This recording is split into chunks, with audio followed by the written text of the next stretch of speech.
The fact that we're sitting downstairs instead of upstairs, and I'm locked out for some reason. I'm locked out of the shul. Although I have access, I have keys, but that would require me. I got to go upstairs to get the key to open the shul.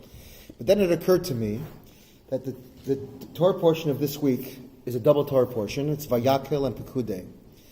It's the last two Torah portions of the book of Exodus, and in a sense, they're very repetitive Torah portions.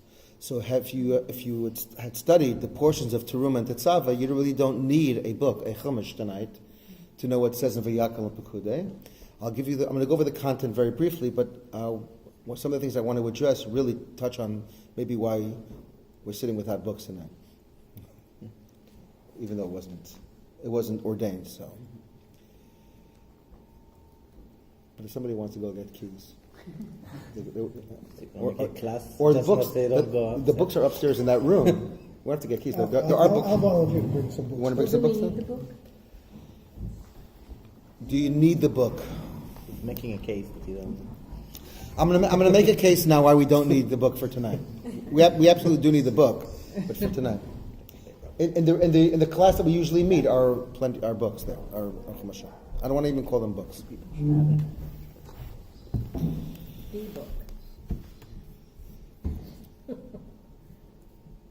In the portion of Teruma and Tetzava, the Torah gives great detail as to the process of the construction of the Mishkan, the tabernacle, that Moshe and his master builder Bezalel, who was the chief architect, who was only 13 years old actually when he started the project.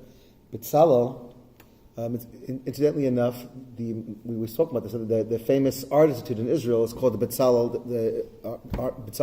Institute, named after the original Bezalel, because he was the original artist.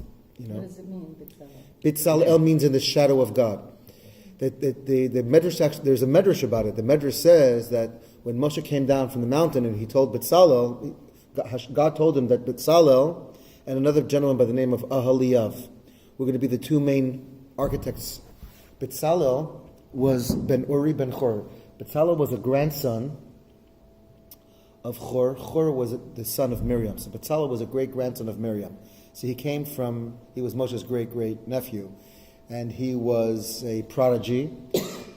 And he came from a very, very, as they say in Yiddish, he had yichus. You know what yichus is? He had pedigree.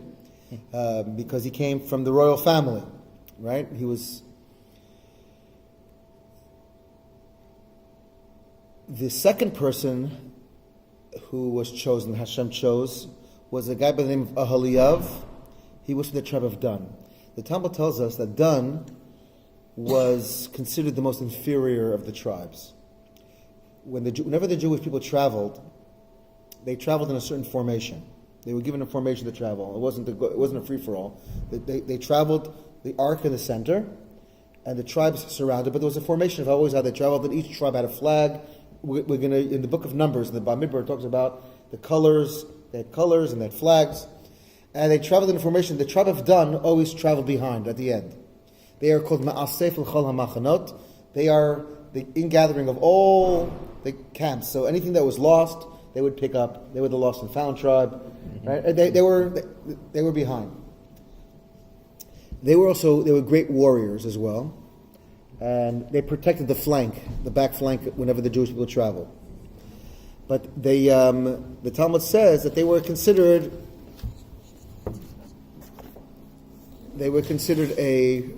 from the inferior tribe, whereas Bezalel was the son of Uri, of Chor, who was a child of Miriam and Kalev. Kalev ben Yefunah he was from the tribe of Judah. So Judah was considered the greatest of the tribes, and Dan. So what does God do? He takes one from Yehuda and one from Shevet Dan, and Hashem tells Moshe that when it comes to the Mishkan, when it comes to the house of God, Yichus doesn't get you anything. There's no special privileges. The two architects are going to be from the highest tribe and from the lowest tribe to show that inclusivity of the entire Jewish people, that you can't buy access, you can't buy power. God is democratizing it.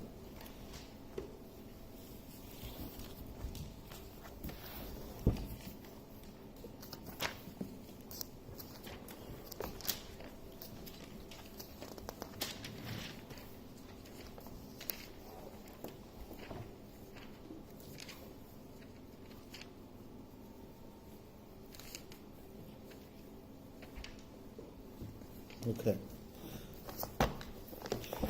So just as you know, so Dan was a child of one of the maidservants of Bilhah. Yehuda was a child of Leah. So to avoid the idea that the descendants, the tribe of Dan, was considered inferior because they descended from one of the maidservants, not from one of the daughters, God made Ahaliav and Betzalel partners in this process, that all the tribes should be considered equal. So we're going to begin. So these two portions, I started to say that we always start with a little intro here on page 516. Thank you for those who slept down the books.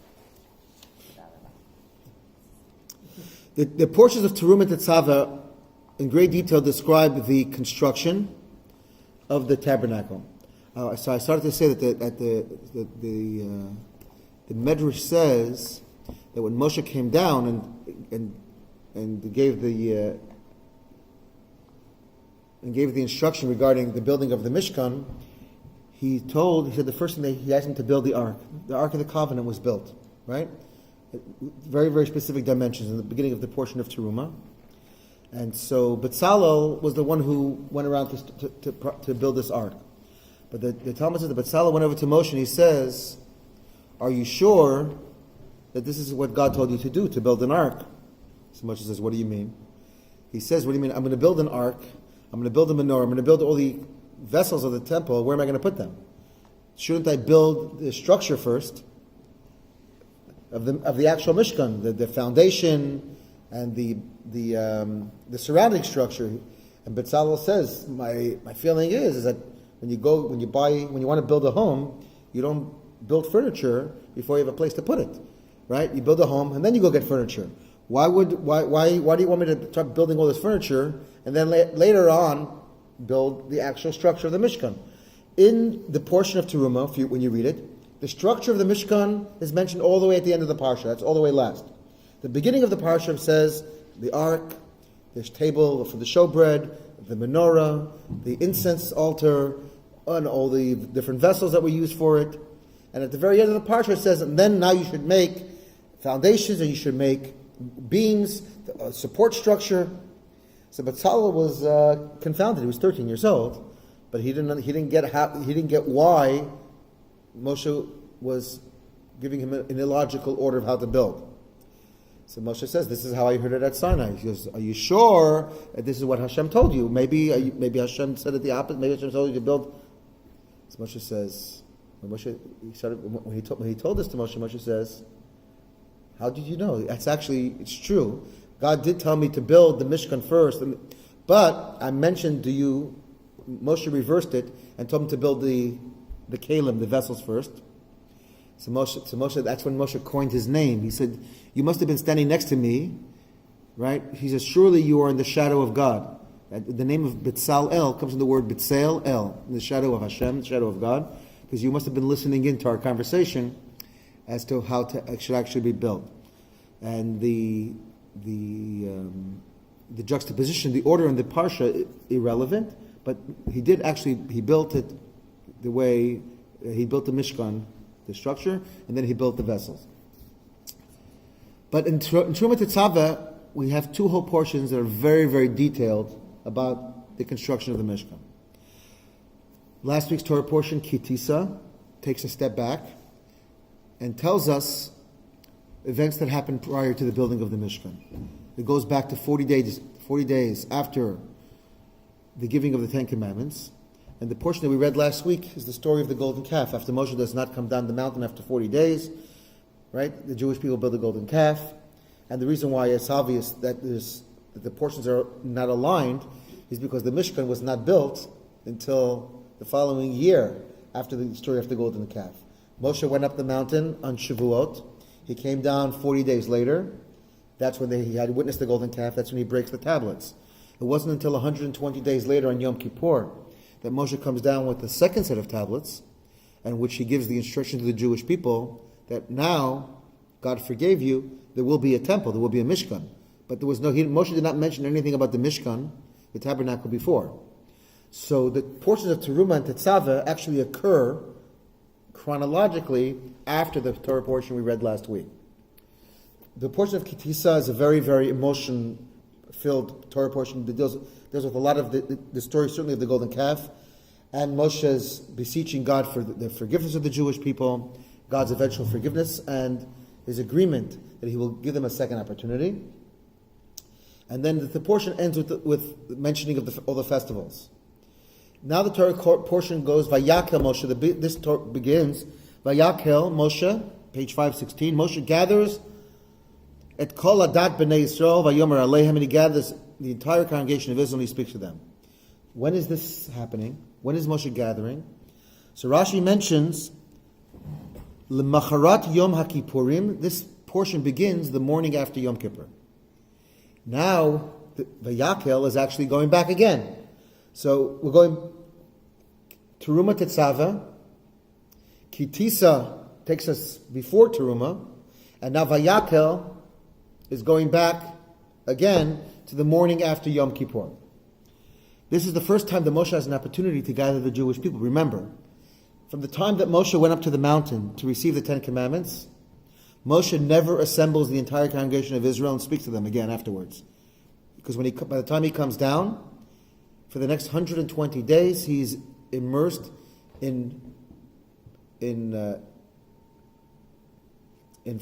prayer, 80 days on the mountain, 42 times 40 days and 40 nights, entreating God to forgive the Jewish people.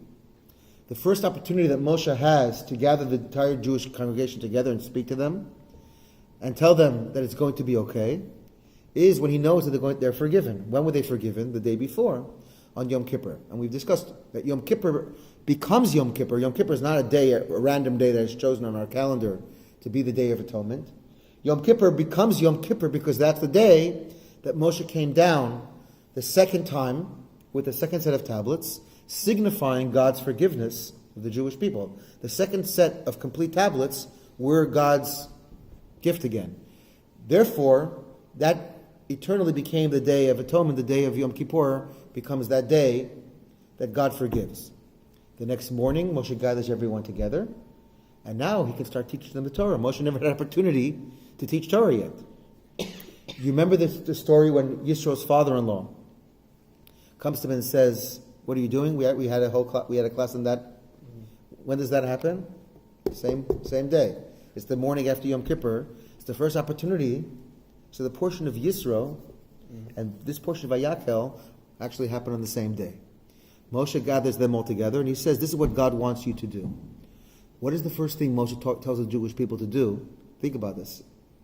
It's several months after the holiday of Shavuot when they got the Ten Commandments. But Moshe never had an opportunity to give a lecture to them. What's the first thing he begins? Verse number 2. Look inside. Sheshet yamim te'aseh melacha, uvayom hashvi'i yelechem kodesh, Shabbat Shabbaton. He reaffirms one of the 10 commandments of Shabbat, but he adds one detail that is not mentioned anywhere in the 10 commandments. And verse number 3, what is the one detail of Shabbat that Moshe wants to include? Lo tuvaru esh b'chol moshvotechem b'yom HaShabbat. You should not kindle any fire in all of your dwelling places on Shabbat. This is the hallmark. This is the one instruction that Moshe gives. What we do not do on Shabbat, we do not create fire.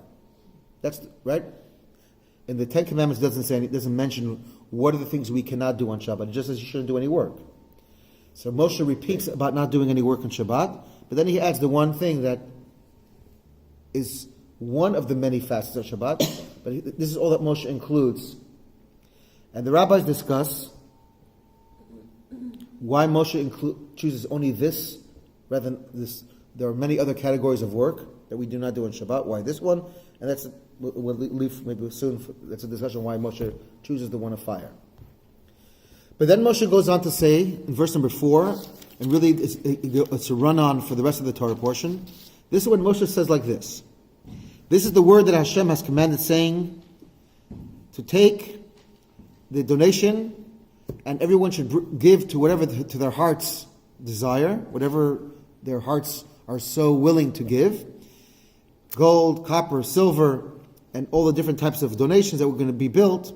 And here Moshe goes on to say what they're going to be used for.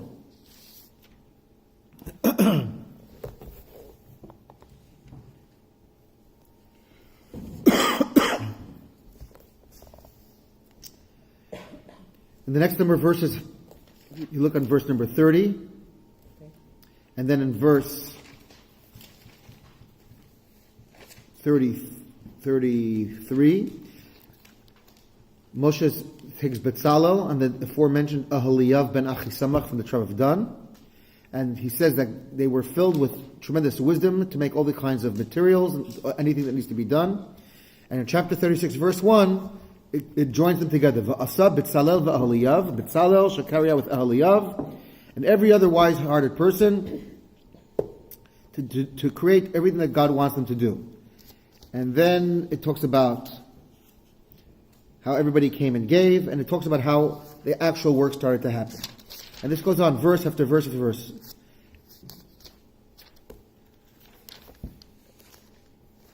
So very interesting. Look here. I don't want to spend so much time on this section of it, but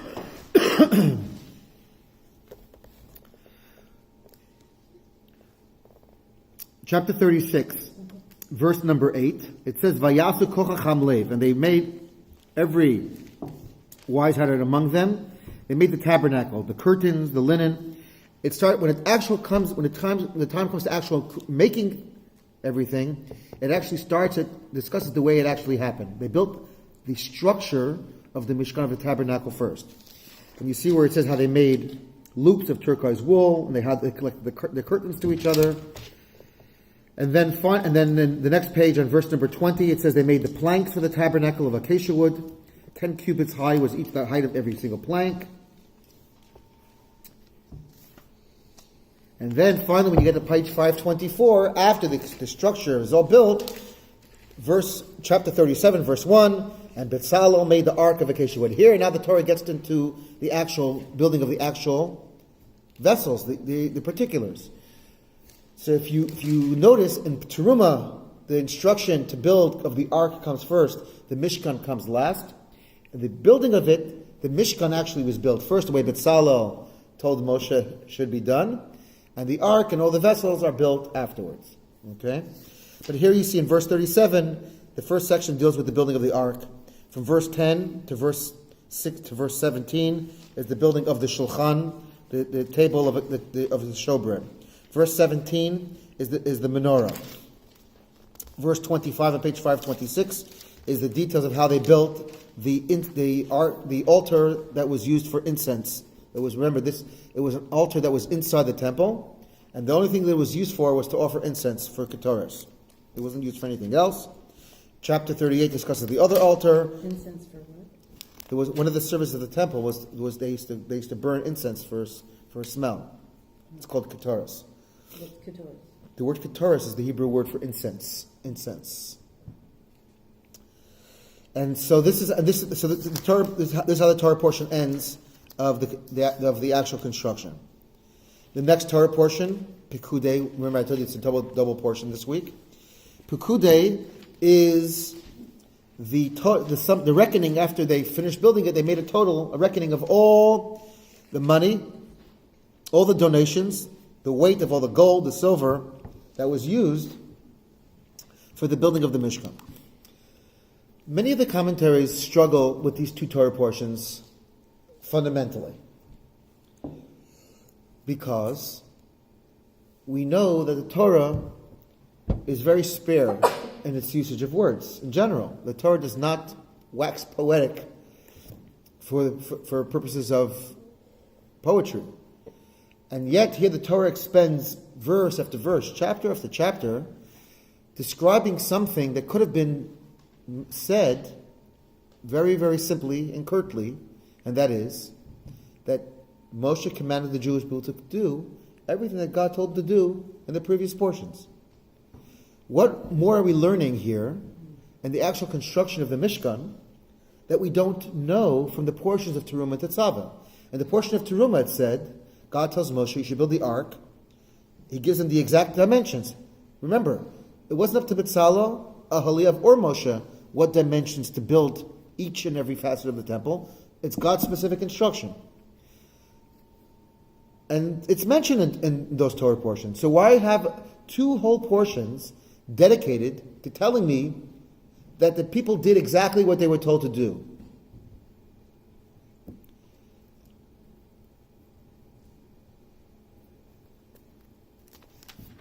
And it's repeated. All the details are repeated. The Torah portion is repeated in great. Yes, it's as a matter of fact, now it's repeated. Much of the tune, the trope of how we read it, it's the same as from the previous portion. And so in Terumah, it's the instruction of God to Moshe. Here, it's Moshe's instruction to the people to actually build it. When God told it to Moshe, God tells it to Moshe on the mountain, on Mount Sinai. Moshe never repeats that instruction because when he came down from the mountain, he didn't think, it was obvious that the Jewish people were not worthy of given the privilege of building this home for God. Moshe was concerned that they would never have the opportunity to build a Mishkan. That God wanted to destroy the Jewish people and start all over again. Moshe was holding on to this information this whole time. So Moshe, for all these months, knows that God instructed him that a Mishkan should be built very, very specifically. But Moshe is holding it until he knows that there's going to be a people that God is going to forgive to build this home with. It's only the morning after Yom Kippur that Moshe says, okay, now I can tell you what God told me all these months ago how to build. That's what's happening now. But all Moshe had to do was tell them, guys, I didn't have an opportunity to tell you, but on the mountain, God gave me all this instruction exactly how to build it. And so all the Torah could have said that Moshe instructed the Jewish people to do exactly what Moshe was told on the mountain without telling me 1.5 cubits by 2 cubits, and they built it with the same 50 by 10, and this number of rings, and this number of foundations, all these things that we already know from before. What was happening during those few months, from when he came down to this time? So we've gone through this before. So Moshe was hardly around. The Jewish people were on their own basically all this time. Moshe was on the mountain, I told you, for 40 days. From Shavuot until he comes down to the 17th of Tammuz. 17th of Tammuz is when he breaks the tablets, which we observe as a fast day today as well. It's a public fast day. That marks a number of things. The first thing was the breaking of the tablets, but many years later, the 17th of Tammuz became a day of tragedy in Israel. It's the day that the Babylonians broke through the walls of Jerusalem. That led to the eventual destruction of the temple. Then Moshe goes up to the mountain again on the 1st of Elul, and he is there again for 40 days and 40 nights, and he comes down on Yom Kippur. So out of that entire period of time, Moshe 2/3 of the time is away from the Jewish people, and in a sense, it's a time of that the fate of the Jewish people is hanging in the balance until Moshe can secure God's forgiveness for them, and then to start the process after Yom Kippur. It actually took it was a very short period of time from the time they actually started collecting. After Yom Kippur, the day after, they started collecting the donations. The process of the building of the Mishkan happened. It actually happened very quickly. By Hanukkah time, everything was really already done. But Moshe waited until the 1st of Nisan to inaugurate and make the inauguration ceremony of the temple, which we marked. There's a prayer that we say from the beginning from the month of Nisan, the first 12 days. Every day, a different tribe made a party and brought an offering to the temple, and each tribe had their own day to make an inauguration. And so every tribe had their moment in the limelight, as they say, leading up right up until Pesach, until the first anniversary of the Exodus. By Pesach, the first anniversary of Exodus, that's when the temple was in full process. Okay? Was it like a mobile temple? It was a mobile, portable temple. Every time they traveled, Moshe would take it apart, they would travel. They would put up. Sometimes they even stayed in a place only for one day. Moshe would put it up even for one day. This was God's instruction to him that the Mishkan was built in a way that it can be easily taken down and put back together. The most important parts of the Mishkan were later incorporated into the Beit HaMikdash, into the temple that was built by Solomon. So when the Mishkan lasted for 40 years with them in the desert, when they went into Israel, the Mishkan continued for several hundred years. The Jewish people did not have an opportunity to build a temple right away until King David came around, but that was many, many hundreds of years later. The Mishkan traveled with the Jewish people throughout their journey into the land of Israel. For some times it was only there for a short period of time. In some places it stayed for decades, even hundreds of years. The longest of time, I believe, was 369 years. The Mishkan was in one place, in the city of Shiloh. It was called at the time of when Eli was the high priest, the time of Samuel the prophet. But Shiloh was the center of the Jewish encampment, which Shiloh is still an important archaeological city because it has a lot of history. That's where the Mishkan was for so many years, and that's where the base of the Jewish people were. It's in the West Bank today. But it wasn't until Jerusalem became the capital, and King David conquered the Jebusites from Ir David, from the city of David, just outside the old city walls, when he began to contemplate that now we can build a permanent home, a structure that King David says that I have a palace and God's home is still a temporary Mishkan. It didn't sit well, and that's when he wanted to build the temple. But God told David, "It's a good idea, but you're not going to build it. I'm not going to let you build it. Your son Solomon will be the one to build it. You can create the plans." But King David, it's called the House of David, but because he gave his life for it, and he really wanted to do it, God held David back from building it. We discussed in the past. The temple was that God wanted the Beit HaMikdash to be a symbol of peace, and David was a warrior, and God said you fought too many battles. A king of war should not be the one to build a house of peace. Your son Solomon, who will have a reign of unparalleled peace. There will be no war during his time. Right, Shlomo HaMelech. He built alliances. It was the most peaceful time in the history of when the Jewish people were in Israel. He was the one who actually built the temple. God said that it has to be done through him. I just asked a question. I think I missed something, and I don't know if it was significant, but did you say God instructed Moses that the temple would be built from the inside out, the Mishkan would be the last? No, what I said was when Moshe instructed Bezalel, when Moshe gave the instruction, Moshe instructed Bezalel to build the ark first, and then to build the shulchan, then the menorah, then the altar, because that's how he remembered hearing it on the mountain, and then to build the Mishkan. That's actually how it's given to us in the portion of Teruma as God's instruction to Moshe. But God's instruction to Moshe followed a certain pattern in terms of the importance of which things to build. But God did tell Moshe that when it comes time to actually build it, you should build the Mishkan first and then the vessels. But God did instruct Moshe about the ark first, which is why Moshe assumed that he should build the ark first in the way that God instructed him. But when Bezalel said, "Are you sure that at the end, though, that God did not tell you, though, to build the home and then build the furniture?" So Moshe was amazed that Bezalel had that intuition, because when Moshe gave it over to him, Moshe gave it to him the way God told it to him. But Moshe didn't. He thought God told it to him. The way he thought God told it, but God really did tell it to him. But God did tell him to reverse the order. But in terms of God's instruction, it is true that God told him about the ark first.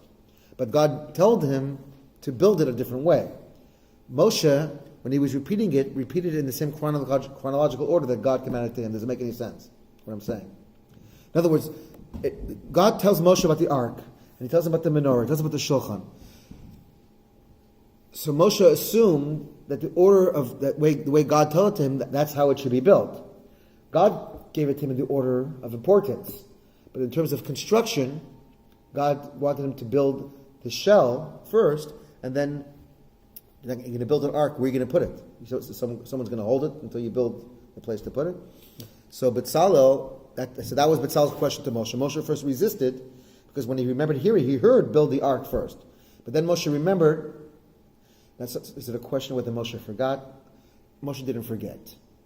We've discussed in the past that God gives every single person their connection, I was called the 15 minutes, but every portion of the Torah that God gave through a specific individual, God's giving honor to those people. And so Moshe is what we would call the general soul. Moshe is the super leader, but nevertheless, God wanted Moshe to understand that Moshe was not going to be really Moshe did not actually build anything himself. Moshe did not build anything in the Mishkan. It was built by the Jewish people. I want you to know, I don't want to go, it's not off topic, it's on topic, but it's off the topic I was going to talk about tonight. The Talmud tells us that anything that Moshe himself made was never destroyed and was never lost. It was never taken captive. Moshe is an eternal soul. And so the Mishkan, the actual tabernacle, could not be built by Moshe because then it would have had to have been an eternal Mishkan, and it was never meant to be. It was meant to be a temporary structure until a permanent temple can be built. God wanted the Mishkan to be built by the totality of the Jewish people. This is why everybody had to be involved. Everybody had to be involved in the donation. Moshe did not need the donations from every single person. 10% could have done it. 5% could have done it. But Moshe was instructed by God, the rich don't give more, the poor, everybody had to give. The way the Mishkan started off, everybody had to give the half shekels. The half shekels symbolize that no human being is whole on its own. You're only whole if you partner with somebody else. Alone, you're only a half. Don't think that you can create, right? So the rich can come forward and say, hey, we'll take care of it. It's the temple. It's God's synagogue. God said no. The synagogue is only going to be meaningful if there's widespread participation and if everybody feels that I have the same ownership and access as everybody else. So from the architects, B'Tzalel and Aholiav, God takes from the tribe of Judah, from the royal family, and he takes Aholiav, a representative from the last of the tribes. God tells everybody that I can only give half, nobody can give more, nobody can give less. In addition, God wanted participation by men, women, and even children. Everybody had to come forward to be part of the Mishkan building. It's interesting that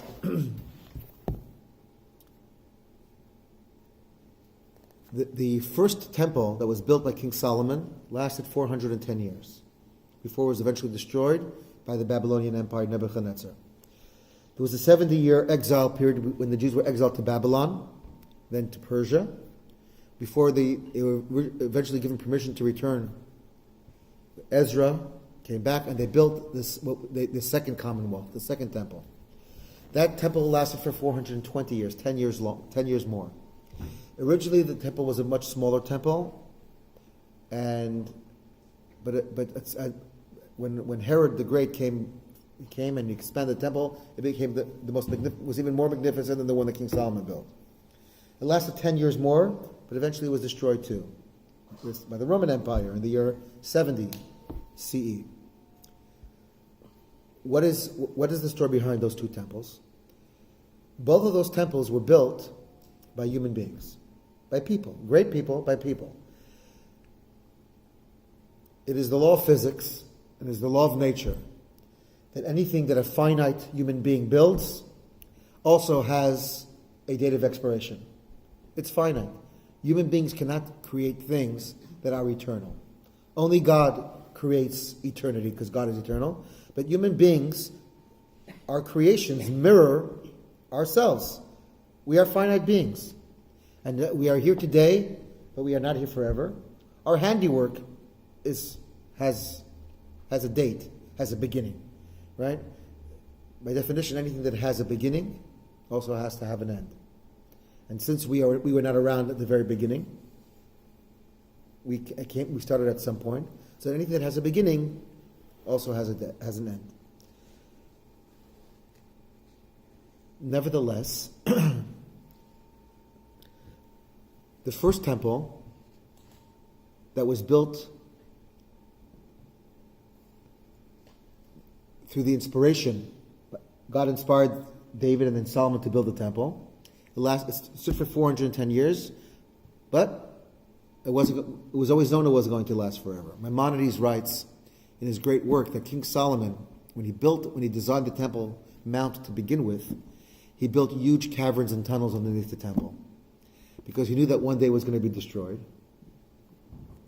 And he wanted to be able to protect the most precious objects of the temple, a place to hide them. So when they actually built the temple and they designed it, huge tunnels were built way deep underneath the Temple Mount, a labyrinth of tunnels. And so hundreds of years later, whenever that would be, and indeed what happened, a number of years before Jerusalem was over and invaded, the priests took out the Ark of the Covenant. They took out the original menorah. Remember this, and this is the one from the Mishkan, from Betzalel. When the Mishkan, when they built the temple, they disbanded the Mishkan, but they took all the original artifacts that the Jewish people had for 40 years in the desert, and that Moshe used, and they brought them into the temple. But already a number of years before the first exile, the priests boxed up these artifacts, and they didn't want it to be taken captive, and they hid them, according to Maimonides, way down beneath the mountain. When they came back 70 years later, we rebuilt the second temple. There was a tradition not to go looking for those artifacts. They were going to remain concealed, hidden to time. And they rebuilt the temple based upon the dimensions of the first temple, but they did not. But they made replicas. They did not use the originals, and for some of them, they did not even build replicas. There was no ark during the second temple. There was no ark at all. It was an empty room. So in the first temple, there was the original ark that had the tablets, the whole. The second tablets, the original tablets that were broken. Moshe, I mentioned on Shabbat, God told Moshe to pick up all the broken pieces, the shards, and put them side by side. There was a jar of manna. There was Aaron's staff that was there. But in the second temple, there was just an empty stone. It was empty. But there was still a curtain, and no one can go in besides the high priest and Yom Kippur. But there was something lacking. The spiritual level of the second temple was woefully deficient, as they say, relative to the first temple. The first temple, there was a strong spiritual presence in the temple all the time. In the second temple, even though it lasted 10 years longer, because it lacked all those artifacts that existed from Moshe's Mishkan, in addition to the fact that the spiritual stature, the spiritual level of the Jewish people had gone down, there wasn't the same energy in the temple anymore. The Talmud describes that there was a fire in the first temple that used to come down in the image of a lion. In the second temple, it came down in the image of a dog. Right? It was a different atmosphere. I've discussed this in previous years on Yom Kippur, that the high priests during the majority of the Second Temple era were people who had bought and bribed their way to that position, and because for the majority of the time of the Second Commonwealth, the Jewish people did not have sovereignty in the land of Israel. Remember, they came back, they were poor. They came back from Babylon, from Persia, and they did not have independence for most of their time during the whole time. They were by that time already. You had these super kingdoms, empires that controlled the entire Middle East for a period of time after Persia. Right? You had the Greeks. After the Greeks came the Romans. The Jewish people had brief periods of time where they had independence, but much of the time they had governorships under a much larger empire, and as such, the spiritual level of the life of the Jewish people was not the same as it had been during the first era. Just a question: since the ark was the core of the temple, how can you have the second temple without that? It's a good question. So, So the point that I wanted to make was, is that the first temple was the temple inspired by God. But the Jewish people, after 410 years go by, they felt that they did not have any personal connection to it. It had been built by kings, inspired by God, and it was this magnificent edifice. But for most of the people, they felt it's the temple in Jerusalem, it's not our temple. The second temple was built by the returning exiles after much struggle. Remember, they survived Purim, they survived Haman, they survived Nebuchadnezzar. They come back and they want to build a temple. And so even though it wasn't a glorious temple, but it was something they put their heart and soul into, they wanted to rebuild something they lost. It lasted 10 more years, but eventually was destroyed too.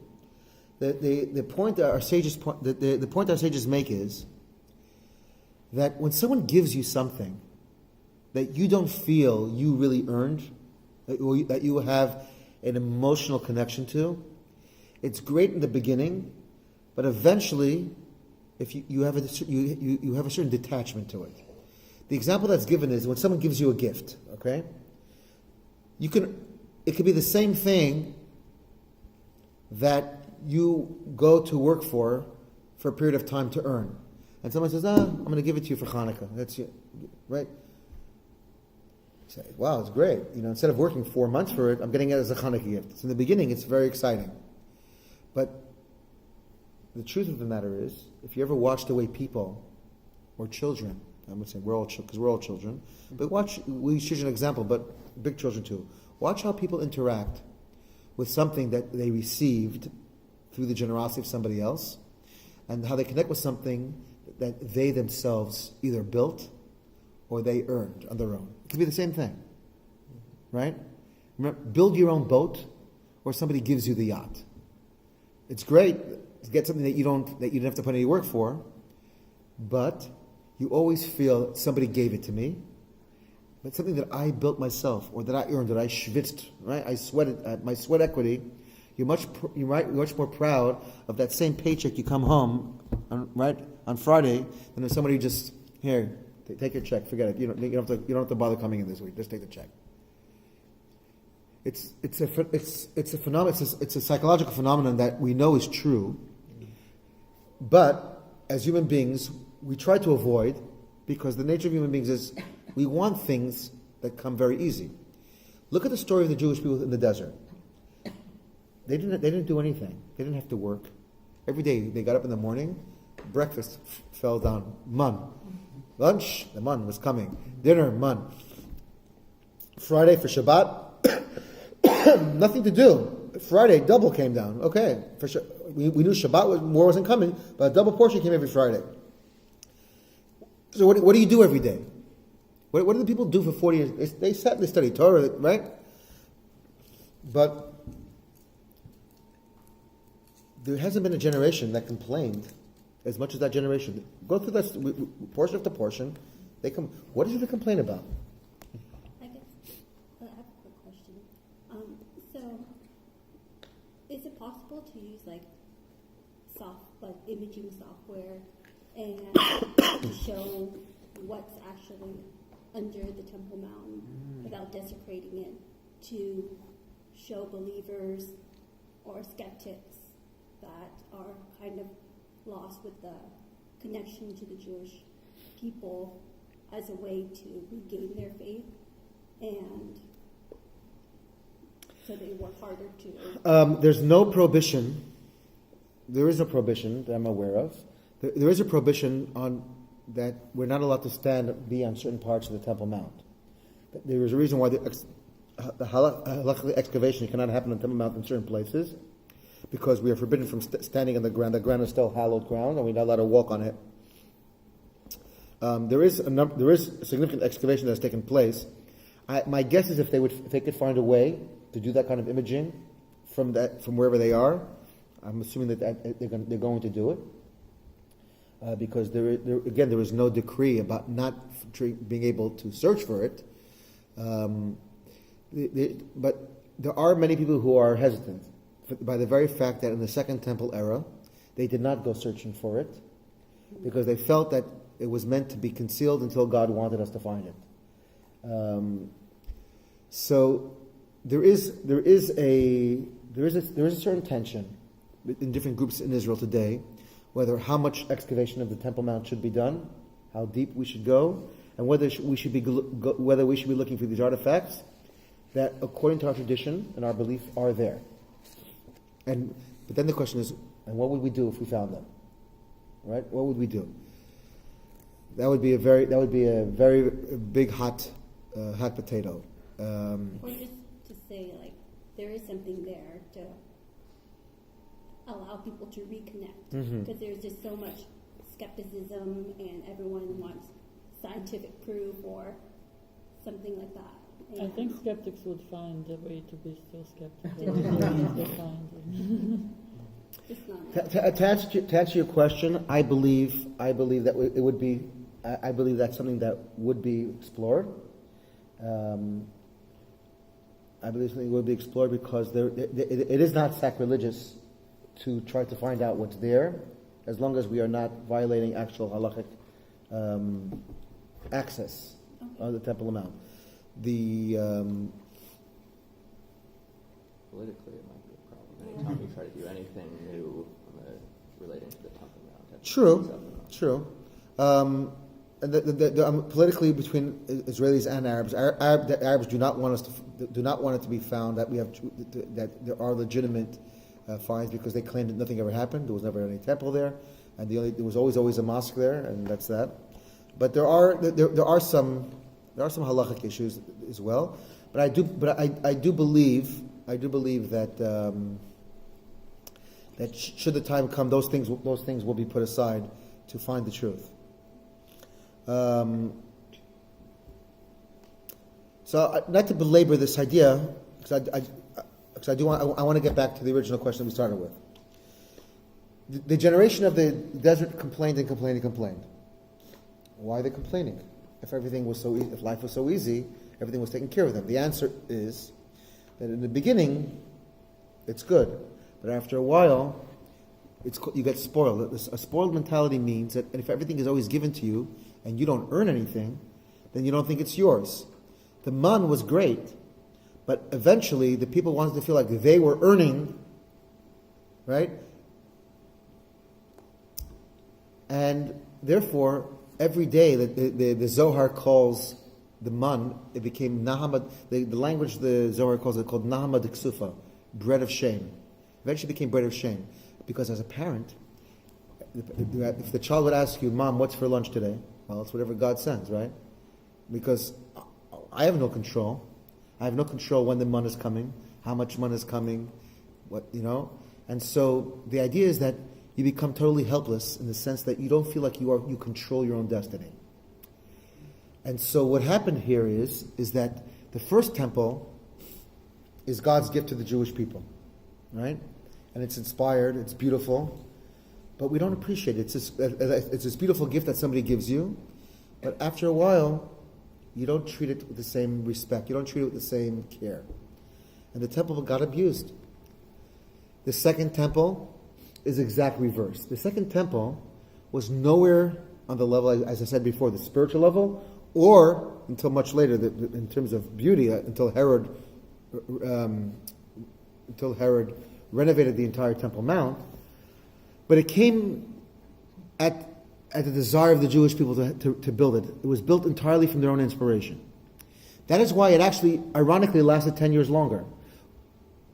When you do something because you want to, you feel connected to it. It's your initiative. So that's why the temple lasted longer, because it came from the Jewish people's initiative. But by definition, it had to also have an expiration date because it was man-made. I started telling you that Moshe was not involved in the building of any of the artifacts of the temple. He was not. Because if Moshe would have done it, it would have lasted forever. God wanted Moshe to take a step back and let the people be involved. God wanted a democratic process that every single person feel like it's my temple. Because if it's yours, then you have a different level of appreciation. If it's something that Moshe built, it's great. But it's Moshe's temple. It's the rabbi's temple.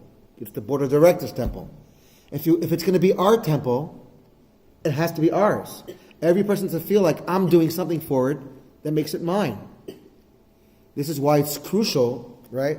For in terms of longevity, for everyone to feel of any temple that you feel like it's yours. You have a stake in it. You're a shareholder. But so it explains why these temples did not last. But Moshe's inspired vessels were concealed so they shouldn't fall into enemy hands. But why waste 2 whole Torah portions telling us something that could have been told us in one verse? So, I want to share with you a story. I'm going to start with the story of the Talmud, which is relevant to today. That will give us an insight into this. Today in the Hebrew calendar is the 20th of the month of Adar. I'm going to read to you a story from the Talmud that many of you may know. I'm going to take a chance that some of you do know the story. How many of you are familiar with a rabbi by the name of Choni HaMa'agel? Choni HaMa'agel? Choni, you've heard of Choni, because he's in children's books in Israel, I'm sure. He's a legend in Israel, even outside the Talmud. Choni was a rabbi who lived during the temple. So I'm going to tell you a story, what happened. I'm reading to you a story. This is the Talmud, from the tractate of Ta'anit. The word Ta'anit in Hebrew means fast. Fast. F-A-S-T, not quick, but refraining from eating, as we do 6 times a year. As you know, the Jewish people, we have 6 public fast days. 2 of them are 24-hour fasts, Yom Kippur and the 9th of Av, Tisha B'Av. And then we have 4 fast days that are sunrise to sunset fast days. One we just had the day before Purim, the fast of Esther. Then we had the aforementioned 17th of Tammuz, the day that Moshe broke the tablets. We have the day after Rosh Hashanah, called Som Gedalia, the fast of Gedalia. Gedalia was a governor that was assassinated after the destruction of the temple. And the final one is the 10th of Tevet, which commemorates the siege of Jerusalem by the Babylonians 3 years before its eventual destruction. 2.5 years before its eventual destruction. Okay? People think that Jews are always fasting. It's not. There's only 6. It seems like more than they are. But they're spread out throughout the year. 6 fasts a year. But we have an entire tractate called Tanis, fasts. Why? Because in ancient times, fasting actually had a much greater significance. There were times when the rabbis would decree public fast days upon the entire congregation. For what? So if you lived in the land of Israel, it would be very common that your survival had to do with how much rainfall was going to happen in Israel. And when rain did not fall for long periods of time, droughts would set in, and it was a very, very serious time. And in such cases, the rabbis, if a certain amount of time passed by and rain would not fall, the rabbis would decree a public fast day of prayer where people would come to the temple to pray and fast. It's a fascinating section of Talmud to study because it has unbelievable history and stories of that time.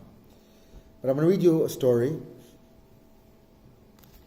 As a matter of fact, the prayer of Avinu Malkeinu, right, that we recite on the high holidays, originated on such a fast.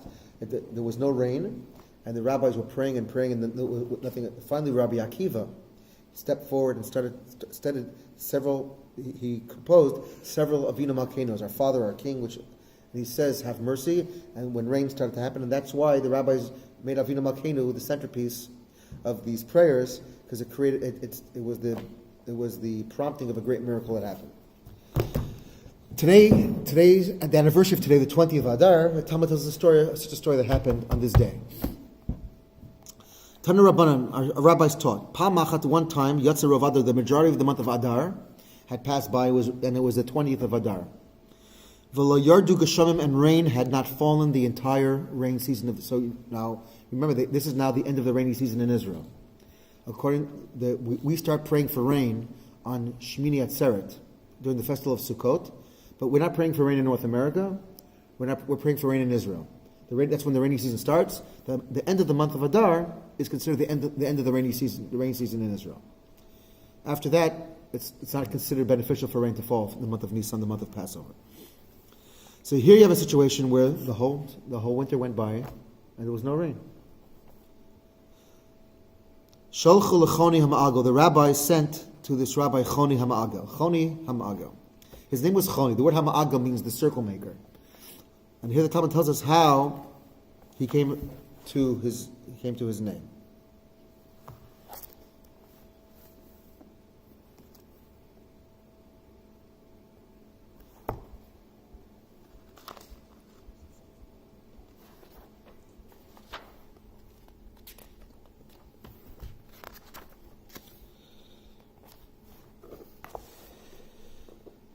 So they said to him, Choni, hitpalel v'yaduk, pray that rain should fall. Choni prayed, v'lo yaduk, but no rain fell. Ug uga, he drew a circle, v'amad b'tocha, and he stood within it. Kiderech she'asa Chavakuk hanavi, the same way the prophet Chavakuk had done. Where did he take this idea from? There was an ancient prophet named Chavakuk who did a similar thing, who told God, Al mishmarti emoda, I will stand at my post and I will set myself a siege and I'm not going to move until you answer me.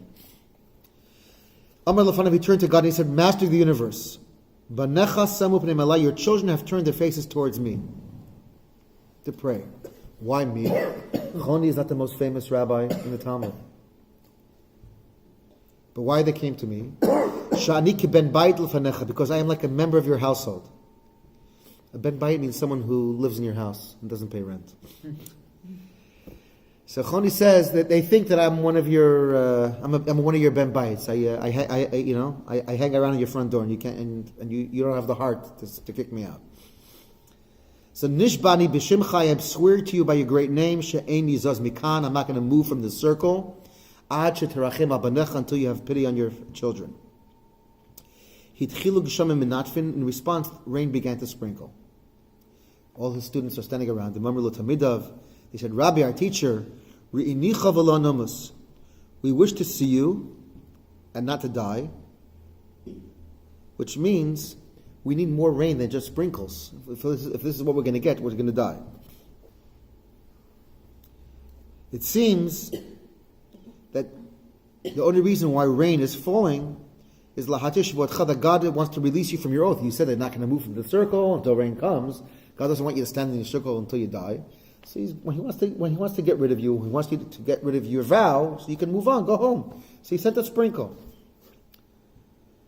So his students are telling him, Choni, are you okay with this? So Choni turns back to God and he says, Amar, lo kach sha'alti. I did not ask for such rain, but I want rain ample enough to fill the water holes, ditches, and caves and cisterns where the drinking water is stored. The Talmud continues, all of a sudden, Yardu b'za'af, rain began to fall with great force, with great anger almost. B'za'af. Acha kol tipa v'tipa, until each drop, kimlo pichavis, was the size of the mouth of a jug. Each raindrop was the size of the opening of a barrel. You know, have you ever been in the Catskills in New York when it rains? Big, heavy drops. In San Francisco, even when it rains hard, it's like very thin. Have you ever had like big drops hit you? Okay, this was like 10 times that. Okay.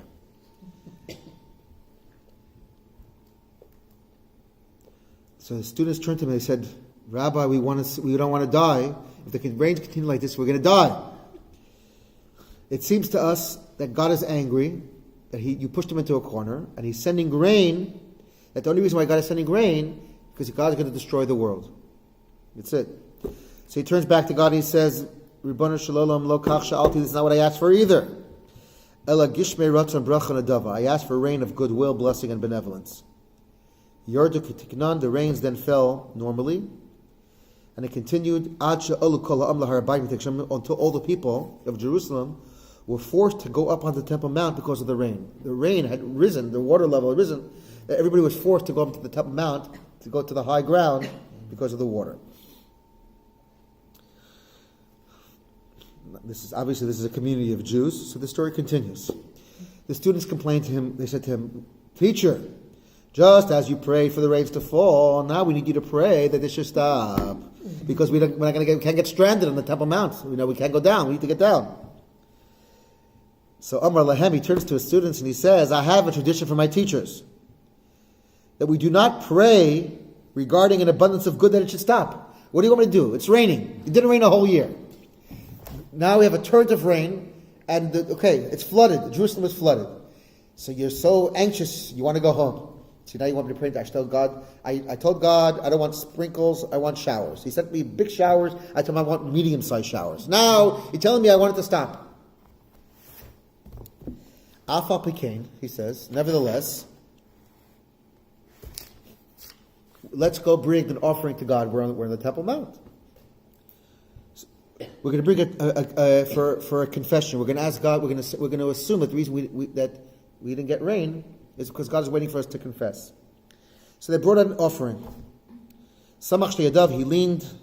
Shechoni puts his hands on. He says, "Master of the universe, your nation Israel, whom you have taken out of Egypt, they cannot bear either an abundance of good or an abundance of misfortune." He's being almost cynical about the people that he's praying for. But Choni tells us, he's talking to God. He's saying, listen, what do you want me to do, God? These people can't handle too much bad. They obviously can't handle too much good either. Ka'asta aleim, you became angry with them. Eni yicholim lamo, they cannot bear it. Hishpat aleihim tova, so then you bestowed upon them an abundance of good. Also eni yicholim lamo, they also cannot bear it. May it be your will that the rain should cease and relief should come to the world. This is his prayer. Miyad nashva ruach, immediately the wind began to blow. The clouds dispersed, and the sun came out, and the people went out into the fields, and they brought back for themselves truffles and mushrooms. Now the story continues. The head of the Sanhedrin, the head of the Jewish High Court, the leader of the Jewish people, his name is Shimon ben Shatach. Shimon ben Shatach sent him the following message. He says, if it were not that Choni was your name, I would pronounce a ban upon you. He was absolutely angry.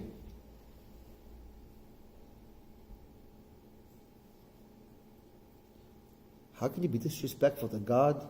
To say, God, that I didn't ask for this, God, I didn't ask for that, and to say that just, okay, I thank you for all the good blessings, but now it's time to stop, right?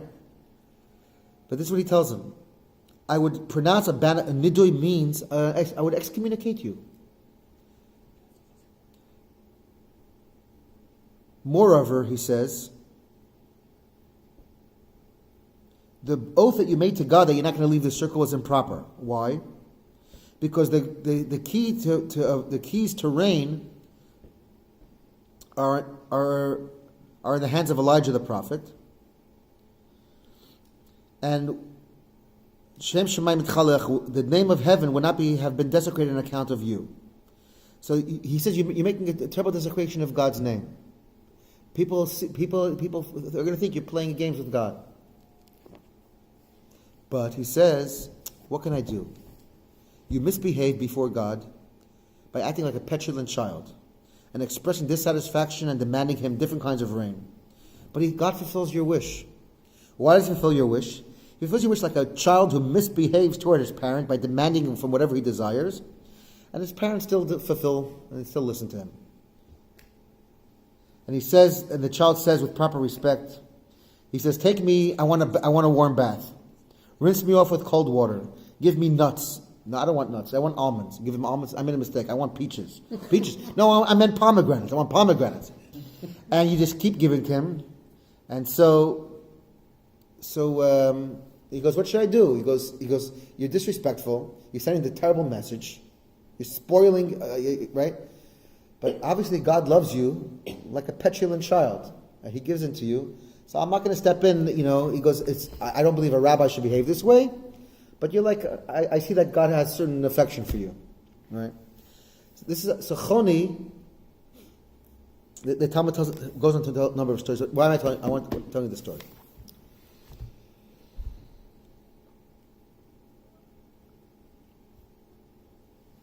We're coming up on Pesach in a couple of weeks. In the Torah, do you know what the name of Passover is called? Anybody? Pesach is not mentioned anywhere. It's not mentioned. The festival of Pesach is not mentioned in the Torah. Sif? Huh? Asif? No, Hasif is Sukkot.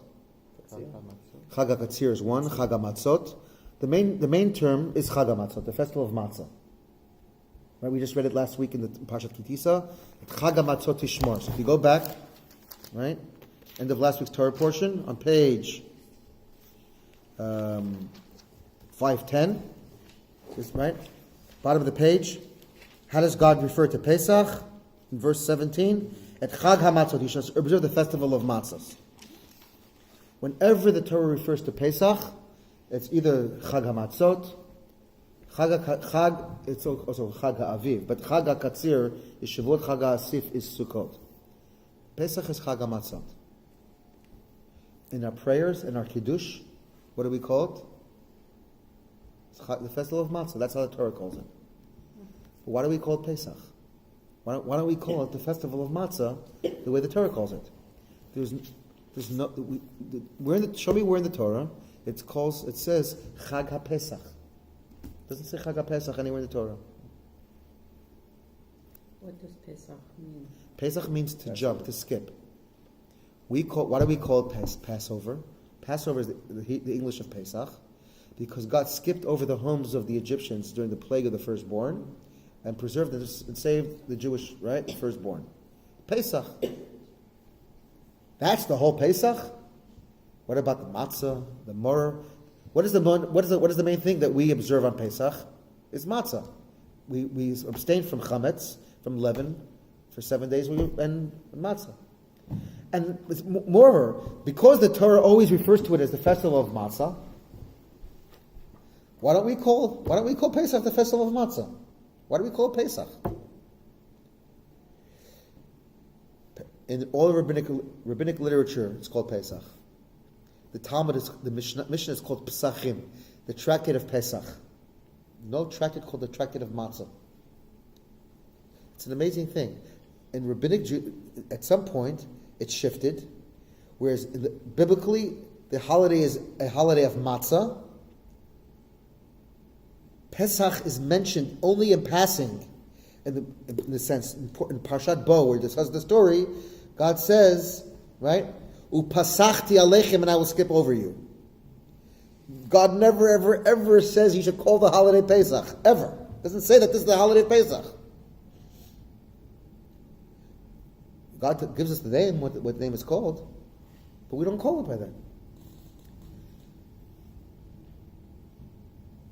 So this is a tremendous insight that we're going to that will answer all these questions.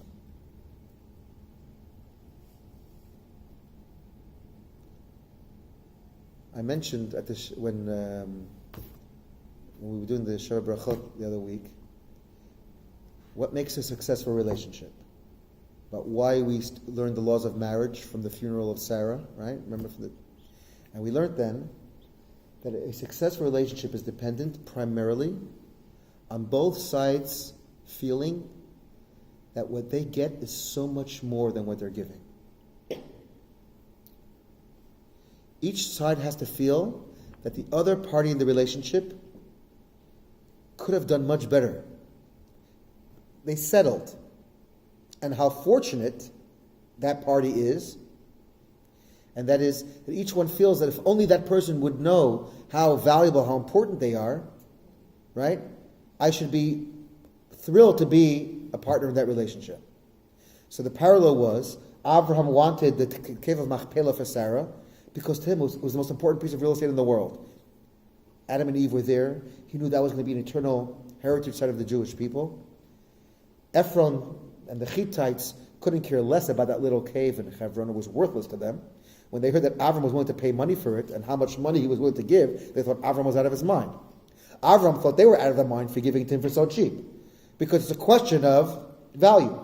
If you have something that you don't think is worth anything, that someone's willing to give you a lot of money, you think they're really crazy. But that person says, you don't realize the value of what you're holding on to. If Ephraim would have known that what he was holding on to was of such importance to Avraham, he would have held out for 1,000,000 shekels.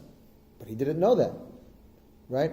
What's the nature of a real deal? The deal is, if the other side does not know how bad you want that deal, they think they're desperate to make a deal. But if they know that how important it is to you, right? They hold out. This tells us something very, very powerful, and it's really a beautiful teaching. What is the message of Pesach? The message of Pesach is, the name Pesach, is that God skipped over the homes of the Jewish people and saved them. That's what we call it Passover. God saved us. The messaging of it is, what did God do for me? What did God do for the Jewish people? He saved us. What is matzah? Why do we eat matzah?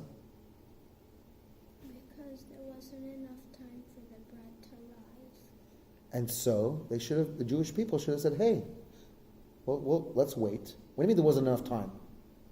They had all kinds of time. Why they were there for hundreds of years. Another hour? They had to leave before Pharaoh changed his mind. But at that time, Pharaoh was desperate to get them out. Pharaoh was begging them to please leave. The Jews were not worried about Pharaoh changing his mind at that time, because the Egyptians were dying all around him. Pharaoh was begging them to leave. If the Jewish people said, "Hey, we're going, but our sandwiches are not ready yet. As soon as sandwiches are ready, we're going to go," the Jewish people could have said anything they wanted at that time. As a matter of fact, the plague happened at midnight. The Jewish people didn't leave until the next afternoon. They left in the middle of the day. We didn't run out in the middle of the night. Pharaoh came out in the middle of the night. He says, "Get out, get out, get out." But the Jewish people did not. They left the next day. The story of Pesach, right? The story of the matzah that we talk about every single year, it's true. But God was the one who told Moshe, "Okay, take the Jews out now. Tell them to start going." But the truth is, we could have waited another half an hour. We could have waited another hour. We could have waited 6 hours. We could have made all the sandwiches we wanted, and nobody could have stopped us.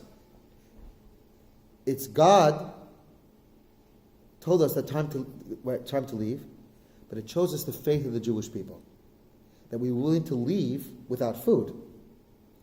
It didn't have enough time to rise. So how come the Jewish people didn't go to Moshe and say, "Wait, we're going into a desert. We don't know where we're going. We need food"? They had tremendous faith. They had faith that they were willing to go with matzah, with crackers, and they didn't even know for how long. Because they could have said, "Hey, we're not going to leave until we have enough food to take with us." It shows you the dedication of the Jewish people. The whole story of why we eat matzah celebrates the miracle of our ancestors' faith. The story of matzah has nothing to do with God. It tells us less about God. God didn't provide for us. God did everything. God couldn't have made us a banquet. It's our last day in Egypt. God should have gave roast beef, right? And yet we left Egypt with no food, practically, right? And the whole story of the matzah, it tells us everything about us. That what we were willing to do, that we had such faith that we said, "You know what? God will take care of us. He'll find us food wherever we're going. All we have is matzah, we'll take matzah." Right?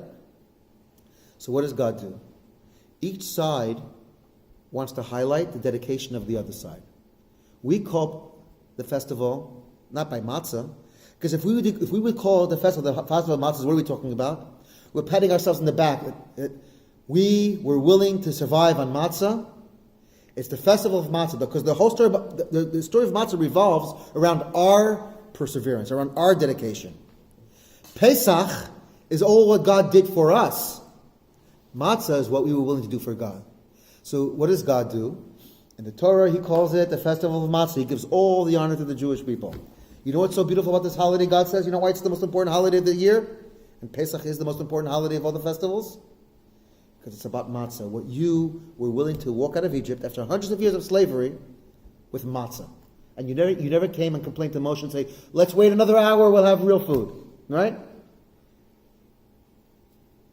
But we take the cue. We're also very humble people. We're celebrating the holiday. We're not going to call it matzah, the festival, even though that's what it's called throughout the Torah. All we want to talk about is the love that God showed us. And what's the love that God showed us? Pesach. He saved our lives. He skipped. He jumped. He saved our homes. He saved our lives. Here you see what each side is stepping back and understanding that by giving credit, by showing space for the other side, you actually become much bigger. You're part of that relationship. If all you focus on is what your contribution to every relationship is, If my feeling about Pesach is I'm excited, I want to celebrate Pesach. Why? Because it reminds us of what we went through. It's the story of the temples. It's very temporary. We're losing an emotional attachment because we're focused on us. I want to tell you one. I'll do questions. What time is it, by the way? 8:24. Okay, so I want to finish with this point, but I'll leave time for discussion. Now, I want to talk about why all this language. You ask me, how does this answer the question? Rashi tells us there's a story earlier on in the Torah, something very similar. When Abraham tells Eliezer to find a wife for Isaac, he sends him on this long journey. He tells him a long story, how he wants to find a very specific kind of woman. So the Torah tells us that Eliezer comes to this town and he tells God, how am I going to know who this woman is? You see, he makes the whole deal. If I stand there by the well and a young woman's going to come to me and she asks me, do you want a drink of water? And I say, yeah. Oh, she goes, oh, you also have camels. Can I get water for your camels? That's how I'm going to know that she's kind-hearted. And he goes on. So the Torah goes on to say that he's standing by the well and all of a sudden a woman comes out and he asks her name. The same detail again and again. The Torah tells us the whole story again. So Rashi there asks the question, why did the Torah tell us the whole story? The Torah could have said one thing, that the condition that Eliezer made, it happened exactly like that. Miracle. So we have a big section of the Torah portion, and the portion called Chayei Sarah. It's a story that happens twice. Not only that, when Eliezer comes to Rivka's house and he meets Rivka's family, they say, listen, we're mishpacha, we're family. Have something to eat. And Eliezer says, I'm not going to eat until I tell you my story. Oh, you have a story. What's your story? Oh, Abraham sent me in to find a wife. And he starts telling them the whole story. And I came to the well and I said, God, how am I going to know who the woman is? And I came to the well. Before I finished even saying my prayer, a woman comes out and it's your daughter. It's Rivka. And the Torah tells us the whole detail, the whole story again. We know the story because we read it as it happened. But now the Torah repeats the whole story again in Eliezer's repetition of the story. So here again, the Torah is expending great verbiage to something that could have been told us very succinctly, very similar to our story. So what is Rashi's response? So here he understands. So Rashi steps in, and Rashi says, I want to teach you something. You want to know why the Torah is so short on everything else throughout the Torah? Because when the Torah is teaching us laws, when God is teaching His law, God is cryptic and short to the point. But when God is telling stories about His children, God loves to talk about His children, right? You ever see grandparents talk about their children, the grandchildren? They could talk forever, right? You ever see people talk about themselves? Even longer, right? Right? The joke about this is a story about this young man who goes on his first date, right? For half an hour, he wants to impress his first date. He's telling her about all his accomplishments and his education and his career. For half an hour, he doesn't stop. He doesn't shut up. He just keeps on talking. And I'm this, and I do this, and I've accomplished this. After half an hour, he gets a little self-conscious. He hasn't given her a chance to say a word. He feels like, I apologize, maybe I've been talking so much about myself. Enough of me about talking about myself. Tell me, what do you think about me? Right? People will talk about themselves the whole day. The words that Rashi says, takes from the Talmud, Yafa sichasan, avdei avas b'toratan shabanim. God would rather tell stories about the stories that happen, even in the home of even more than the Torah of His own children. So here we get an insight. A whole story of Chayei Sarah. What is God relishing? What does God want to talk about in detail in the Torah? The dedication of His children, the love of His children, of the stories of His people.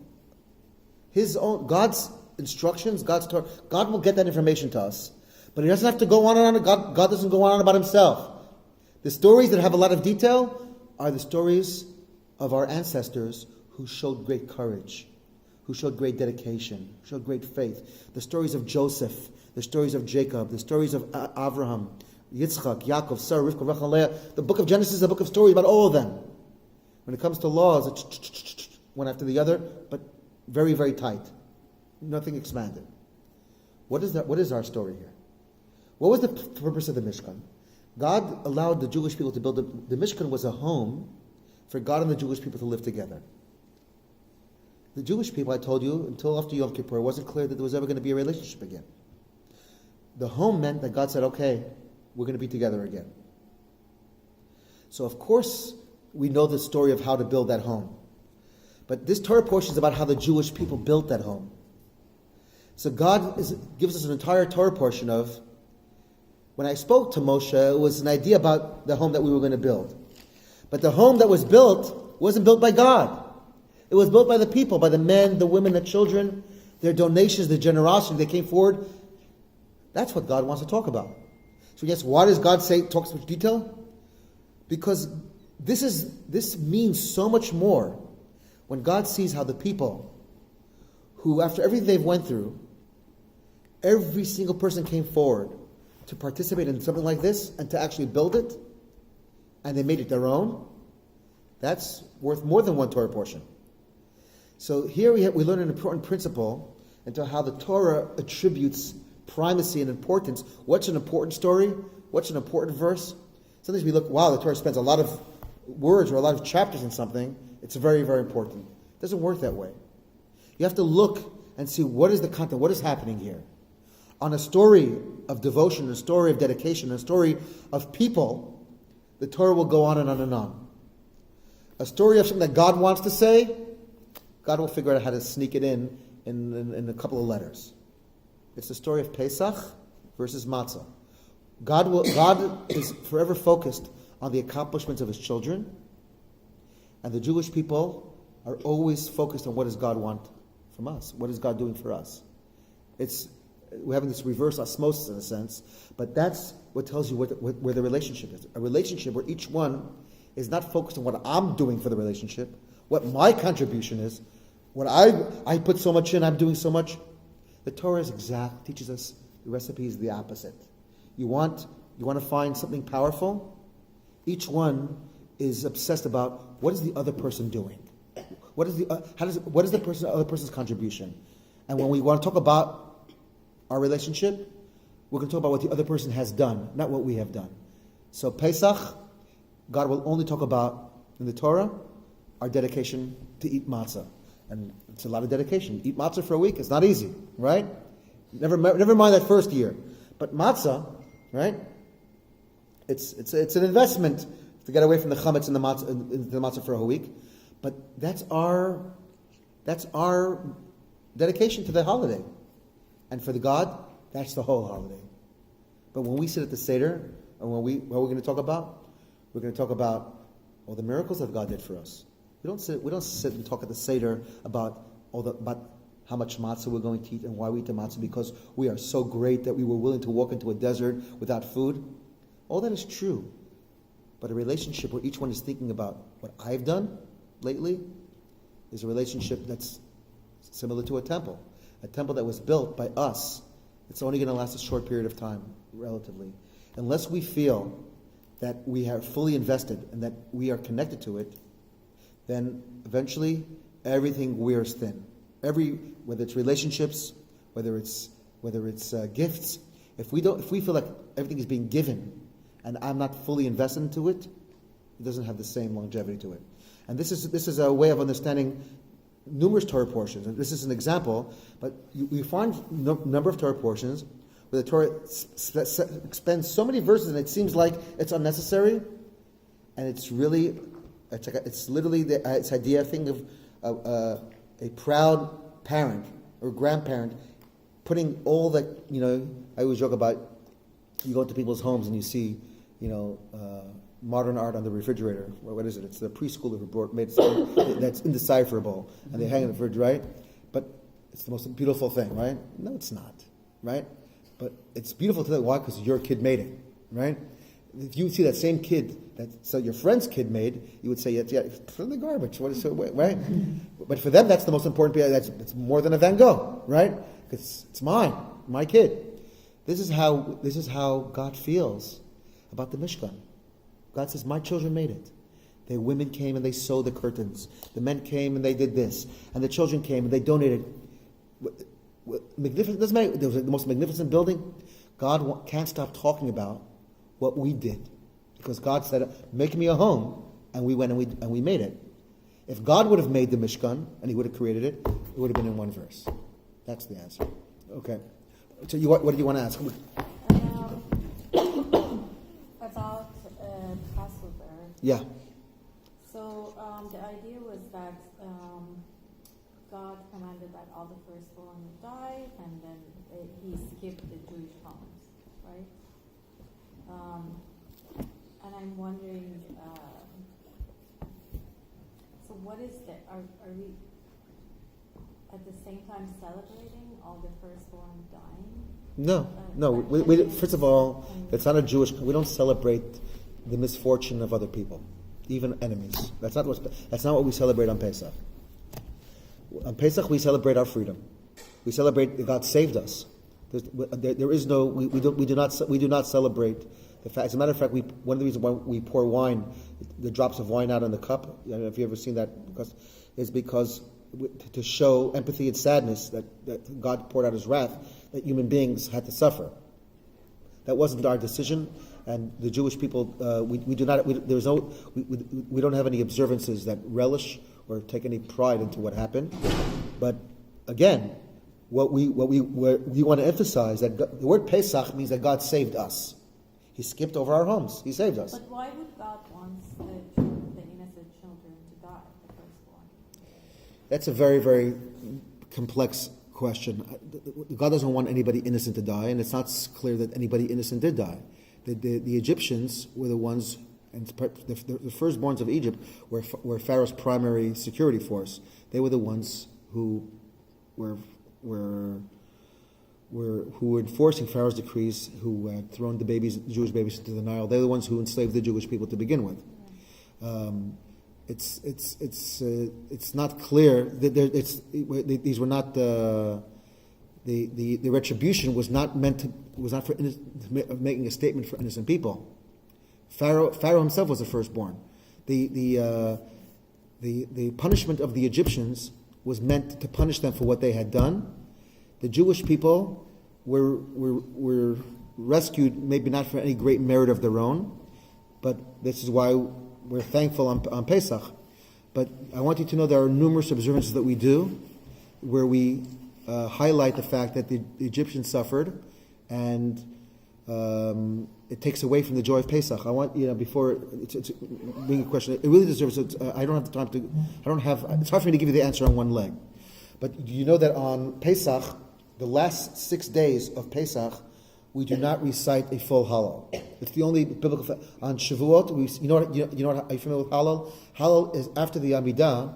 Hallel is praise, where we thank God, and it's usually sung in the synagogue during the Seder. After the whole end of the Seder is Hallel. Hallel is the last section of the Tehillim, Book of Psalms. The word Hallel means praise. So we do it at the Seder. We do it at every Rosh Chodesh, every holiday. Hallel. But the last 6 days of Pesach, we only do part of Hallel. It's called half Hallel. We don't do the whole Hallel.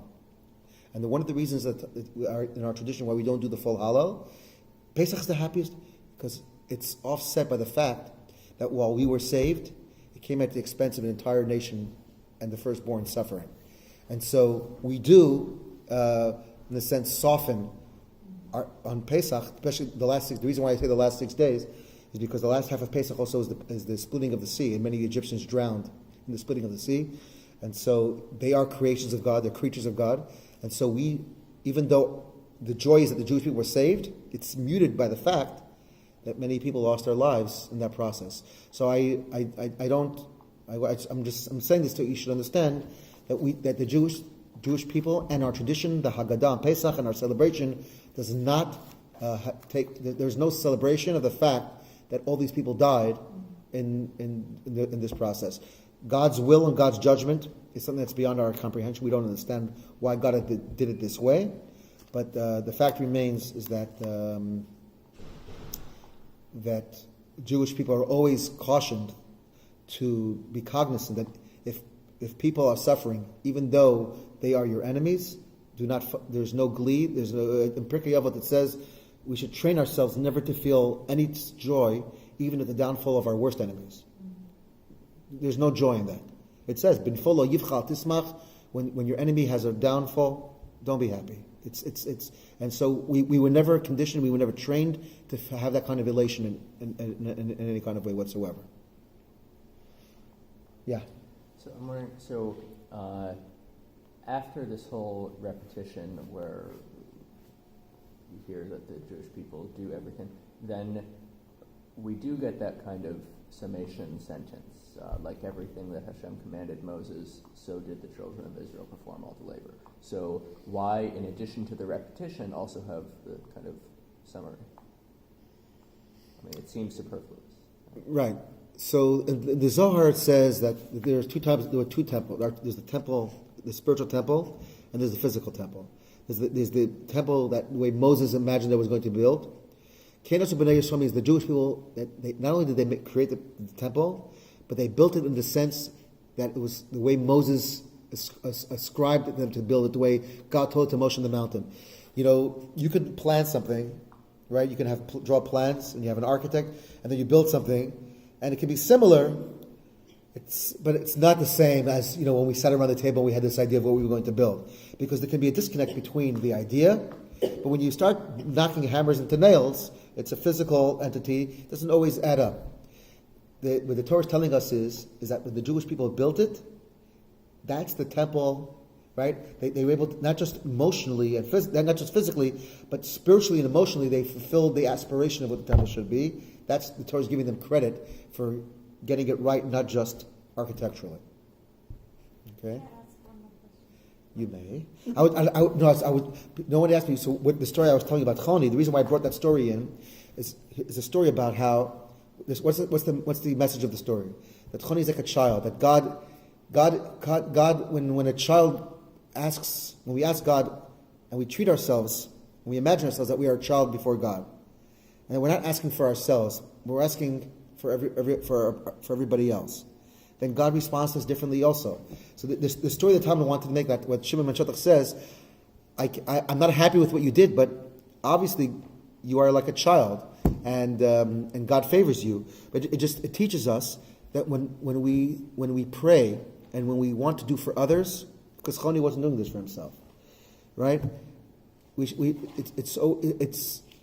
a certain idea that that the Talmud says that if you pray for something, and you know that you have a colleague or a friend that needs the same thing, pray for them. Don't pray for yourself.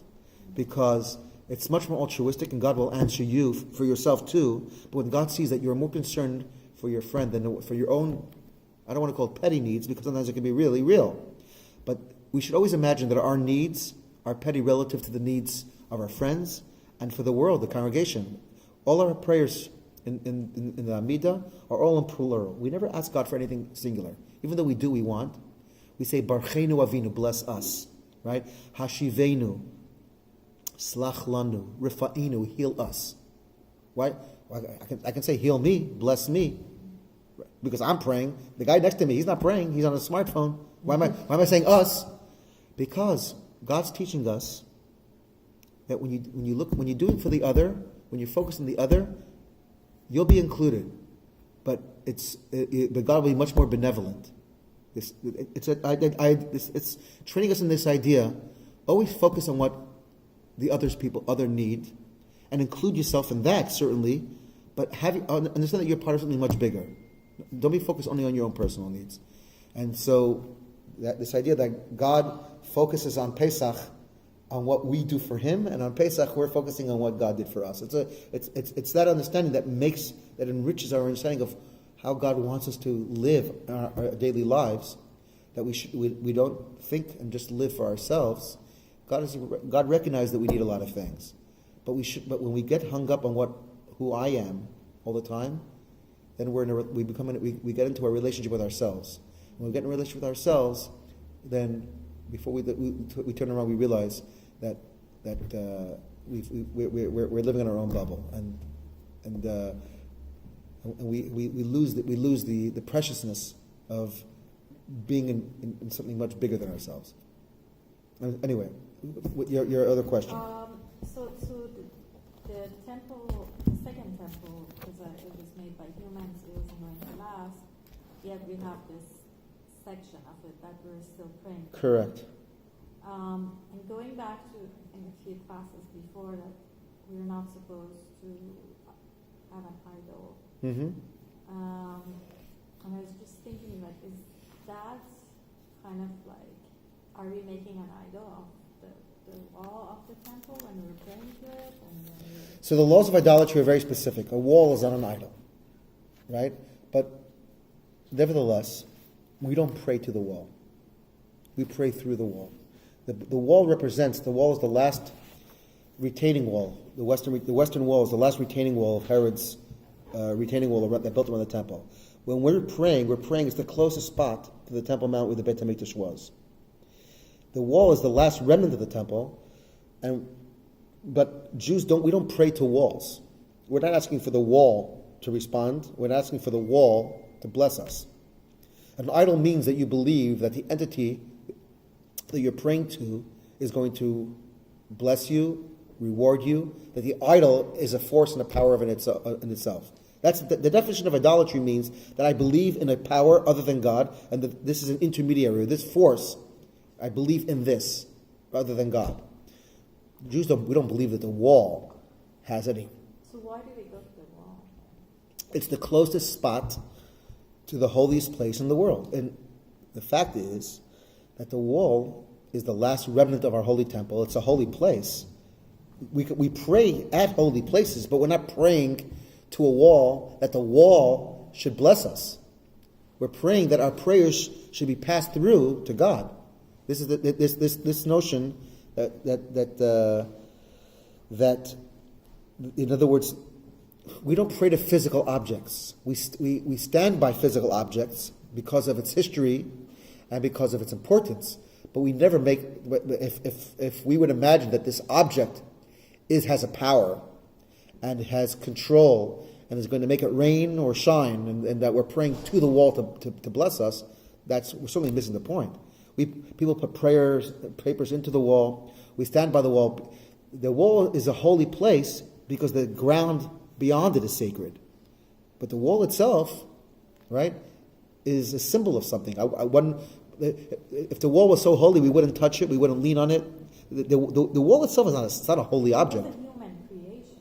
I know, but so I'm telling you, the kotel is not a holy. We don't treat it as a holy object. It's a holy place, even though it's a human creation. It was a human creation. The space. I didn't say that the wall itself is holy. The wall surrounds a holy place. God made the Temple Mount holy. If the wall was holy, right, we wouldn't lean against it, right? We would cover it maybe with something. But the wall represents something. But we're not. I wouldn't say that anybody actually prays to the wall. That doesn't make any sense, right? The wall is not a deity. The wall we don't. It's not lahavdil. I would say we don't pray to a image, whether it's a cross or a symbol of something. That symbol is a powerful symbol of prayer that we pray to. We don't pray to the wall that way, right? The wall is a location. It's the symbolism, the importance of the wall is where the wall is. If you took that wall and you moved it 11 feet the other way, people are not going to follow the wall. They're going to stand because the wall, the Temple Mount is the holy place. Does that make okay? So they could stand anywhere that's facing Temple Mount. That's what we do. I mean, they don't have to go to the wall. You don't have to go all the way to It will be the same thing as if they stand. King Solomon. That's why everywhere we are in the world, we pray facing east toward the mountain. We're not, the kotel is not the focus of our prayers. Yeah, I mean, it wouldn't that way have any more significance than any other place. Notice the significance of the kotel today. That's for 2,000 years. That's where Jews prayed, right? So it has the importance of being, the oldest in the sense of a synagogue, the oldest synagogue in the world. That plaza area, but the wall itself is not a holy object in Judaism. It's not. Okay, so I'll try to be short. I guess, how did the Jewish ancestors not lose faith after being enslaved and suffered so much? I guess I see a lot of people after very trying experiences turn away from faith and I guess how they do it. You know, I told you, I think I once said it, there's a rabbi in Australia, his name is Leibel Wolf, he wrote a book on Kabbalah called Practical Kabbalah. He writes that the Dalai Lama once came to see him. And the Dalai Lama told him that he wants to study with him because he wants to understand the secret of the Jewish people, how they didn't lose their faith. After everything they went through, they were able to remain a nation. And because he thought he could take some of those lessons, because his people, the Tibetans, were kicked out of their land. They were abused, tortured, persecuted, went through everything over a much short period of time. He wanted to find what's the secret of the Jewish people after thousands of years that we haven't lost our faith.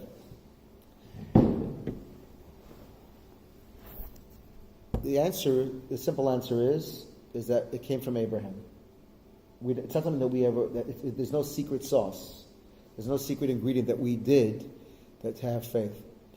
It's a gift that Abraham gave to his descendants, that the Jewish people have been able to carry with us sometimes, and it's not without trial or tribulation. It's not that some Jews have never lost their faith. But on the whole, the Jewish people have understood something that we learned about in the story of Joseph, that if we imagine that everything that happens to us is random, that the world is random, and then so eventually it takes its toll. But we believe that everything that happens in this world is by design. And we don't always maybe like the design, but if you know that there's a design and that God is intending it to happen, then everything that's happening is purposeful in the sense that this is how God wants it to be. And as Joseph told his brothers after decades of being kidnapped, enslaved, and tortured, he says, "You didn't send me here. You didn't kidnap me and enslave me. God sent me here."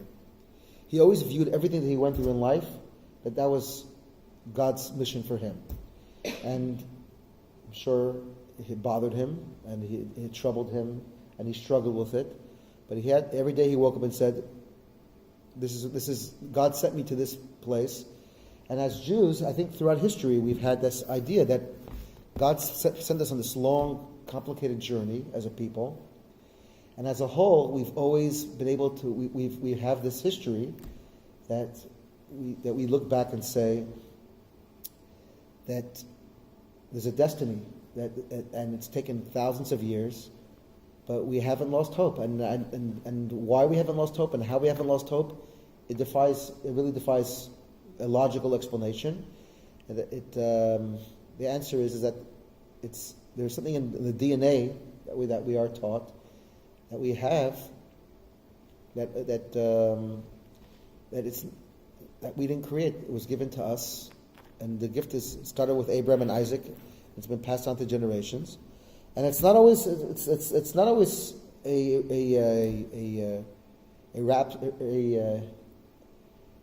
rhapsody, and it's not always successful. It's very, very complex, but Jews are okay with having a very complex relationship with God.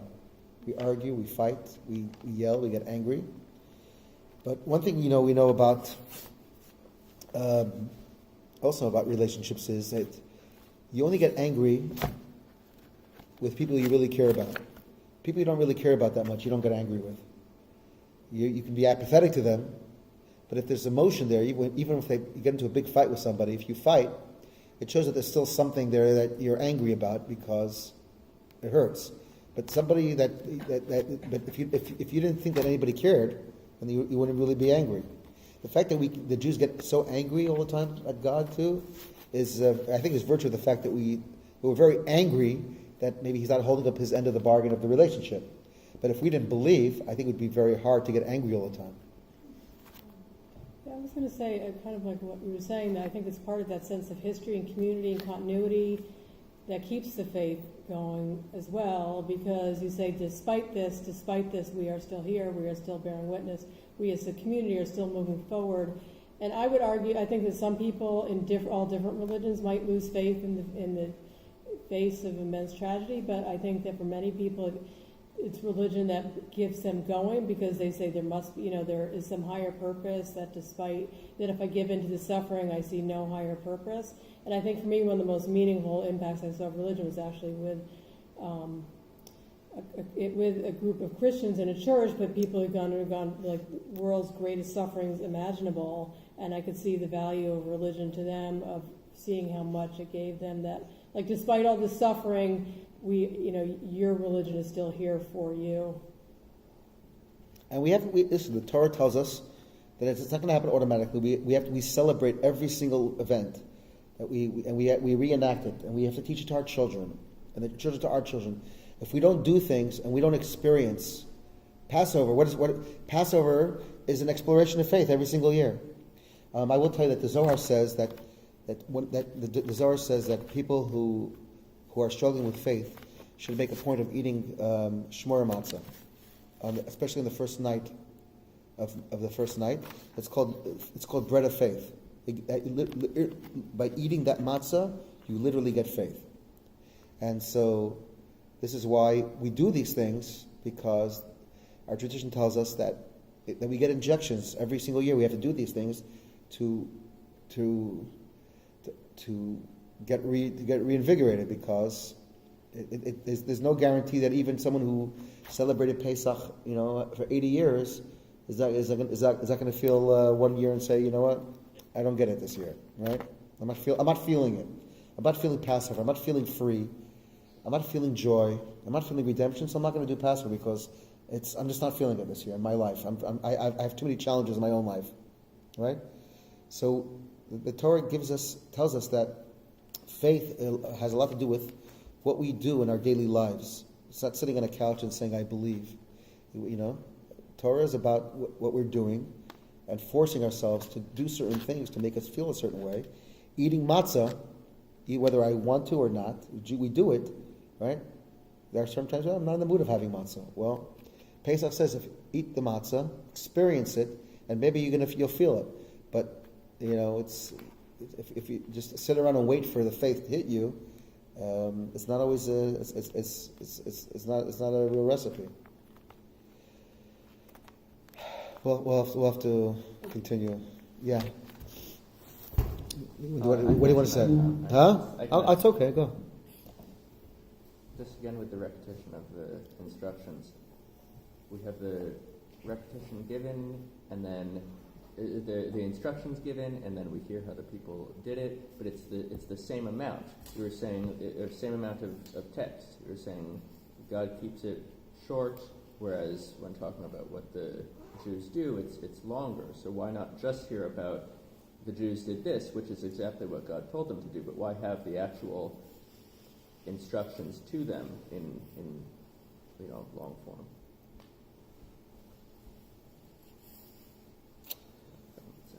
So because the question is, how would they have known what to do? So you ask the Torah. Why do we have to hear that that's how they knew what to do? Right.